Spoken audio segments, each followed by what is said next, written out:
ప్రస్తుతం రెండు తెలుగు రాష్ట్రాల్లో 17A అనేది చాలా హాట్ టాపిక్గా మారింది. ముఖ్యంగా చంద్రబాబు నాయుడు అరెస్టు విషయంలో తమకు అంటే చంద్రబాబు నాయుడుకు ఈ 17A వర్తిస్తుందని ఆయన తరపు లాయర్లు వాదిస్తుండగా 17A వర్తించదని ప్రభుత్వం తరపున అంటే ఏపీ ప్రభుత్వం తరపున ఉన్నటువంటి లాయర్లు వాదిస్తూ ఉన్నారు. ఈ నేపథ్యంలో అసలు ఈ సెక్షన్ 17A అంటే ఏంటి, ఇందులో ఎలాంటి అంశాలు ఉన్నాయి, దీనికి గతంలో ఎలాంటి సవరణలు తెచ్చారు తెలుసుకునేటువంటి ప్రయత్నం చేద్దాం. మనతో మాట్లాడాలనుకున్నారు హైకోర్టు అడ్వకేట్ బాలకృష్ణ గారు. ఒకసారి మాట్లాడారు అన్న, చెప్పండి. ముఖ్యంగా ఈ సెక్షన్ 17A అంటే ఏంటి, అంటే అసలు 17 అంటే ఏంటి, 17A అంటే ఏంటి, ఈ కేసులో అసలు ఏంటి, అసలు ఈ మ్యాటర్ ఏంటి? రైట్. అసలు ముందస్తుగా పబ్లిక్ సర్వెంట్ అంటే డెఫినేషన్ ఐపీసీలో ఉంది. పబ్లిక్ సర్వెంట్స్ నిమిత్తం అరెస్ట్ కానీ ఇన్వెస్టిగేషన్ కానీ ఎంక్వైరీ ట్రయల్ చేయాలంటే ముందస్తుగా పర్మిషన్లు తీసుకునే విధంగా ఒక 3 ప్రొవిజన్స్ ఉన్నాయి. Section 6 of Delhi special police establishment act 1, 2 section 197 of CrPC, 3 section 17A of prevention of corruption amendment act 2018. వీటినే సింగిల్ డైరెక్టివ్ అని కూడా అంటారు. అయితే ఇలా ముందస్తు పర్మిషన్లు తీసుకోవటం అనేది ఆర్టికల్ 14ని వైలేట్ చేసినట్టు అని చెప్పేసి అంతకుముందే supreme court Vineet Narayan versus Union of India 1998 ఆ కేసులు వీటిని రద్దు చేసింది. రద్దు చేసిన వాటినే మళ్ళీ సివిసి యాక్ట్ ఆఫ్ 2003 ద్వారా మళ్ళీ ప్రవేశపెట్టారు. అయితే 2014లో ఇంకొకసారి సుబ్రహ్మణ్యం స్వామి కేసులో వీటిని స్ట్రైక్ డౌన్ చేయడం జరిగింది. మళ్ళీ 2018 prevention of corruption amendment act ద్వారా సెక్షన్ 17Aని ప్రవేశపెట్టడం జరిగింది. As of now section 17A యొక్క కాన్స్టిట్యూషనల్ వ్యాలిడిటీని సుప్రీంకోర్టులో ఛాలెంజ్ చేశారు. ఆ విషయం ఇంకా కోర్టులోనే ఉంది, ఇంకా తేలలేదు. సుప్రీంకోర్టు దాన్ని సెటిసైడ్ చేసే వరకు కూడా అదొక వ్యాలిడ్ లీగల్ ప్రొవిజన్. 17A ప్రకారం ఒక పబ్లిక్ సర్వెంట్ తన విధుల నిర్వహణలో ఒక నిర్ణయం, ఒక చర్య తీసుకుంటే లేదా విధానపరమైన నిర్ణయాలు తీసుకుంటే వాటి నిమిత్తం ఇన్వెస్టిగేషన్ చేయాలన్నా ఎంక్వైరీ చేయాలన్నా ముందస్తుగా సంబంధిత ప్రభుత్వం యొక్క అనుమతి తీసుకోవాలని ఉంది. అంటే రాష్ట్ర స్థాయిలో అయితే గవర్నర్, కేంద్ర స్థాయిలో అయితే రాష్ట్రపతి యొక్క ముందస్తు అనుమతి తీసుకోవాలి. ఇది section 17A of prevention of corruption amendment act. అయితే ఎప్పుడు కూడా అసలు ఒక ప్రొవిజన్ని మనం ఎలా అర్థం చేసుకోవాలి, దాని ఏంటి అని చెప్పేటప్పుడు ఏ ఉద్దేశంతో ఒక ప్రొవిజన్, ఒక చట్టం ఎనాక్ట్ చేయబడిందో ఆ ఉద్దేశానికి అనుగుణంగానే ఇంటర్ప్రిటేషన్ అనేది ఉండాలి. మరి సెక్షన్ 17A అనేది ఎందుకు ప్రవేశపెట్టబడింది అంటే ప్రభుత్వ ఉద్యోగులు లేదా మంత్రులు వాళ్ళ విధుల నిర్వహణలో ఏదన్నా విధానపరమైన నిర్ణయాలు తీసుకుంటే దాని నిమిత్తం రేపన్న రోజు వేరే పార్టీ అధికారంలోకి వచ్చినప్పుడు విక్టిమైజేషన్ ఉండకుండా నిర్భయంగా వీళ్ళు విధులు నిర్వర్తించే విధంగా ఉండాలి అనే ఉద్దేశంతోనే 17Aని ప్రవేశపెట్టడం జరిగింది. ఇప్పుడు ప్రభుత్వం మారిన ప్రతిసారి పాత ప్రభుత్వం నిర్ణయాల్ని ఈ విధంగా మనం ఇన్వెస్టిగేషన్ ఎంక్వైరీ నేపంతో మంత్రుల్ని, ప్రభుత్వ ఉద్యోగుల్ని జైళ్ళలో పెడితే ఇదొక విషయస్ సైకిల్ క్రియేట్ చేస్తుంది దేశం మొత్తంలో కూడా. మరి ఇక్కడ సెక్షన్ 17A వర్తిస్తుందా లేదా అనేది సుప్రీంకోర్టు పరిధిలో ఉంది, సుప్రీంకోర్టు నిర్ణయం వచ్చింది. బట్ 17A వర్తిస్తుంది వర్తించే అవకాశం ఉండటానికి కారణం ఏమంటే 17A కానీ వర్తించుకున్నట్లయితే ప్రభుత్వం తరపున వాదనలు ఏవైతే చెప్తున్నారో వాటితో ఏకీభవిస్తే 2014 to 18 మధ్య ఏ విధానపరమైన నిర్ణయాలు అయితే తీసుకున్నారో అది తెలుగు రాష్ట్రాల్లో అవచ్చు, ఇతర రాష్ట్రాల్లో అవచ్చు, వాళ్ళు కానీ ఇప్పుడు ప్రతిపక్షంలో ఉంటే ఇదే జడ్జ్మెంట్ని చూపించి వాళ్ళందరి మీద కూడా ఏదో ఒక కేసులు పెట్టి వాళ్ళని లోపల పెట్టి రాజకీయ దురుద్దేశంతో పొలిటికల్ విక్టిమైజేషన్ అనేటువంటి ఒక విషయస్ సైకిల్ స్టార్ట్ అయ్యేటువంటి అవకాశం ఉంది. అది కాబట్టి సెక్షన్ 17Aని ఖచ్చితంగా ఈ కేసులో వర్తింపజేయాల్సిన అవసరం ఉంది. మరి నిజంగా తప్పిదం జరిగిందా లేదా అవన్నీ సబ్జెక్ట్ మ్యాటర్ ఆఫ్ ట్రయల్, అవి మీడియాలో మాట్లాడేవి కాదు, మీడియా డిసైడ్ చేసేది కాదు. బట్ 17A వర్తిస్తుందా లేదా అంటే 17A ఎందుకు వర్తింప చేయాలి అనేది మనం మాట్లాడుకుంటాం. అయితే జనరల్గా క్రిమినల్ లాస్లో రెట్రోస్పెక్టివ్ ఎఫెక్ట్ ఉండదంటారు. అయితే టీ బరాల్ వర్సెస్ హెన్రీ ఆన్హో అని చెప్పేసి ఒక సుప్రీంకోర్టు సైటేషన్ ఉంది. ఎప్పుడైతే ఒక క్రిమినల్ లా అమెండ్మెంట్ జరుగుతుందో దాన్ని రెట్రోస్పెక్టివ్ ఎఫెక్ట్ ఇవ్వాలి అంటే ఒకే ఒక కేసు ఉంది. తీసుకొచ్చినటువంటి అమెండ్మెంట్ కానీ ఎక్యూజ్డ్కి లబ్ధి చేకూర్చే విధంగా ఉన్నట్లయితే అలాంటప్పుడు ఖచ్చితంగా ఈ క్రిమినల్ లాకి రెట్రోస్పెక్టివ్ ఎఫెక్ట్ అనేది ఇవ్వచ్చు.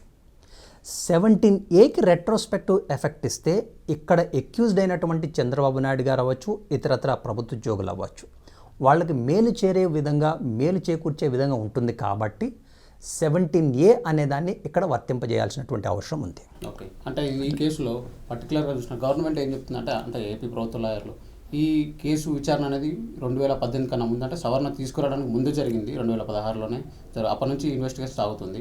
సో ఈ కేసుకు వర్తించదు అనేది వాళ్ళు చెప్తున్నారు. అది ప్రభుత్వం వాదన. ఎందుకు వర్తింపజేయాలి? ఈ పర్టికులర్ అమెండ్మెంట్కి రెట్రోస్పెక్టివ్ ఎఫెక్ట్ ఇవ్వాల్సిన అవసరం ఎందుకు ఉంది అంటే, అలా ఇచ్చినప్పుడు ఎక్యూజ్డ్కి ఫేవరబుల్గా ఉండేది.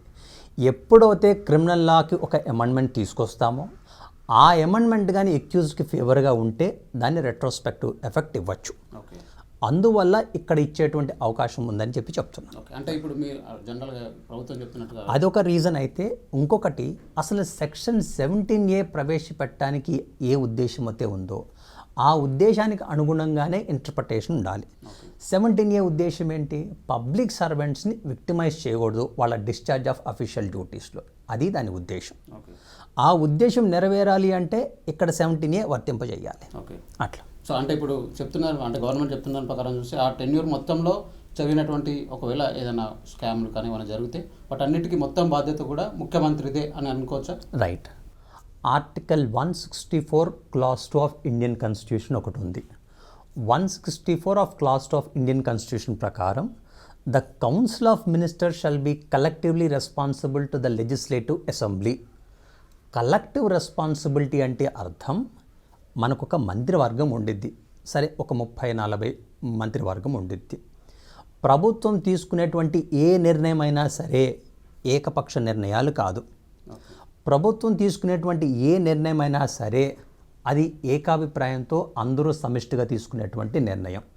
అంటే ఒక ప్రతిపాదనని మంత్రివర్గంలో పెట్టి చర్చించి ఏకపక్షంగా కాకుండా ఏకాభిప్రాయం సాధించి అలానే ఏ నిర్ణయమైనా తీసుకోవాలి. సో ఈ నిర్ణయం ఏదైతే ఉందో అది స్కిల్ డెవలప్మెంట్ అవ్వచ్చు, ఇన్నర్ రింగ్ రోడ్ అవ్వచ్చు, ఫైబర్ గ్రిడ్ అవ్వచ్చు, ఏ విధానపరమైన నిర్ణయాలైనా సరే అది కేవలం ఒక్క ముఖ్యమంత్రి నిర్ణయమో లేదా సంబంధిత శాఖ మంత్రి నిర్ణయమో కాదు. అది మంత్రివర్గం మొత్తం కూడా సమష్టిగా ఏకాభిప్రాయంతో తీసుకున్నటువంటి నిర్ణయం. ఆ నిర్ణయం నిమిత్తం మంత్రివర్గం మొత్తం కూడా బాధ్యులే. ఓకే, అంటే ఇప్పుడు దీన్ని బట్టి చూస్తే ఇప్పుడు ఆయన పైన ఉన్నటువంటి పలు కేసులు, మిగతా కేసులు, ఇన్నర్ రింగ్ రోడ్ కానివ్వండి, ఫైబర్ గ్రిడ్, సో వాటిలో కూడా 17A వర్తిస్తుంది అనుకోవచ్చు. ఎస్, అన్నిటికీ కూడా 17A వర్తిస్తుంది.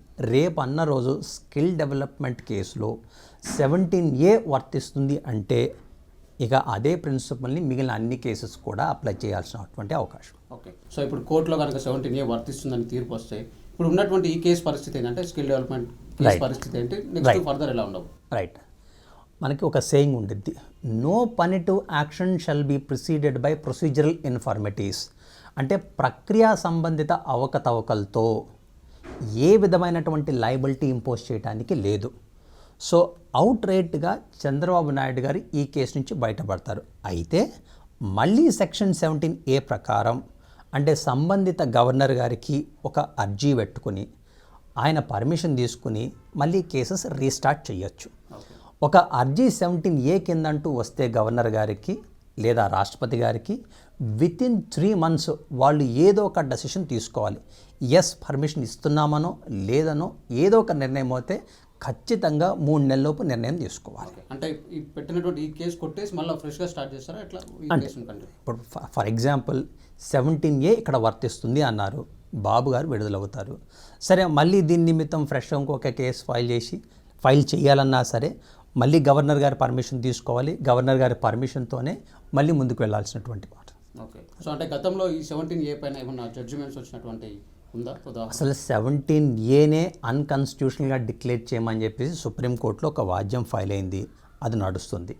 అది మోస్ట్లీ ఎనీ టైం దాని మీద కూడా జడ్జ్మెంట్ రావచ్చు. ఓకే. ఒకవేళ 17A పూర్తిగా అన్కాన్స్టిట్యూషనల్ రద్దు చేస్తే ఇక ఇక్కడ ఇవన్నీ కూడా ఇన్వాలిడ్ అయిపోతాయి. ఓకే. అది జరిగినటువంటి అరెస్ట్ అవ్వచ్చు, అవన్నీ కూడా లెజిటిమేట్ అయిపోతాయి మరి. ఓకే. సో అంటే ముఖ్యంగా ఇందులో అసలు పబ్లిక్ సర్వెంట్స్ అంటే ఎవరెవరు వస్తారనేది ముఖ్యంగా నడుస్తుంది. రైట్. పబ్లిక్ సర్వెంట్స్ అంటే ప్రభుత్వంలో పనిచేసేటువంటి ప్రభుత్వ ఉద్యోగులు అవ్వచ్చు, మంత్రివర్గంలో ఉన్నటువంటి మంత్రులు అవ్వచ్చు, పబ్లిక్ సెక్టర్ యూనిట్స్లో పనిచేసేటువంటి వీళ్ళు అవ్వచ్చు. ఇన్ఫ్యాక్ట్ సెక్షన్ 197 అయితే జడ్జెస్ను కూడా పబ్లిక్ సర్వెంట్గా కూడా చెప్తుంది. ఓకే. వీళ్ళందరూ కూడా పబ్లిక్ సర్వెంట్స్గానే వస్తారు. సో గవర్నమెంట్ సర్వెంట్స్ అవ్వచ్చు, మినిస్టర్స్ అవ్వచ్చు, whosoever are drawing salary from the government, working for the government, they are all under the ambit of the term public servant. Okay. అట్లా. So అంటే ఇప్పుడు 17A ప్రకారం చూస్తే అంటే ఇది ఒక కలెక్టివ్ డెసిషన్ కాబట్టి సో ఎవరెవరికి మినహాయింపులు ఇచ్చారంటే డైరెక్ట్గా కంపల్సరీగా పర్మిషన్ తీసుకోవాల్సినటువంటి అవసరం ఎవరెవరికి ఉంటుంది, అంటే ఎవరెవరి అరెస్ట్ చేయాలంటే అవసరం ఉంటుంది. అంతకుముందు joint secretary and above ranking అఫీషియల్స్ని ఇన్వెస్టిగేట్ చేయాలంటే పర్మిషన్ తీసుకోవాలని ఉండేది. ఇప్పుడు అవుట్ రేట్గా ప్రతి పబ్లిక్ సర్వెంట్కి కూడా, అంటే వర్కింగ్ అవ్వచ్చు, రిటైర్డ్ అవ్వచ్చు, ఏ పబ్లిక్ సర్వెంట్ నిమిత్తమైనా సరే ఎంక్వైరీ అవ్వచ్చు, అరెస్ట్ అవ్వచ్చు, ఇన్వెస్టిగేషన్ అవ్వచ్చు, చెయ్యాలి అంటే తప్పనిసరిగా ముందస్తు అనుమతి తీసుకోవాలని చెప్పేసి 17A ఉంది. Okay. Right. Thank you. Right. So ఇది ఓవరాల్గా చూసుకున్నట్లయితే వచ్చినటువంటి సెక్షన్ 17కు వచ్చినటువంటి సవరణ ప్రకారం కంపల్సరీగా ఎవరైతే అంటే గవర్నమెంట్కి సంబంధించినటువంటి ఒక డెసిషన్ తీసుకొని, ఒక కలెక్టివ్ డెసిషన్ తీసుకొని దానికి ఒక స్కీమ్ని కానివ్వండి ఏదైనా చేసినప్పుడు దానికి సంబంధించినటువంటి అరెస్ట్ విషయంలో కంపల్సరీగా అక్కడ ఉన్నటువంటి అంటే రాష్ట్రాల్లో అయితే గవర్నర్ పర్మిషన్ కానివ్వండి, సెంట్రల్లో అయితే రాష్ట్రపతి పర్మిషన్ తీసుకోవాల్సినటువంటి అవసరం ఉంటుందని బాలకృష్ణ గారు అయితే చెప్తూ ఉన్నారు. ఇప్పటికే ఈ సెక్షన్ 17A గురించి కూడా సుప్రీంకోర్టులో వ్యాజ్యం నడుస్తున్నటువంటి నేపథ్యంలో ప్రజెంట్ 17A గురించి సుప్రీంకోర్టు తీసుకోబోయేటువంటి డెసిషన్ చాలా కీలకంగా మారుతుందని కూడా మనం అయితే చెప్పుకోవచ్చు. ఇప్పుడు జర్నలిస్ట్ శివతో శ్రవణ్, ఏబిఎన్ ఆంధ్రజ్యోతి, హైదరాబాద్.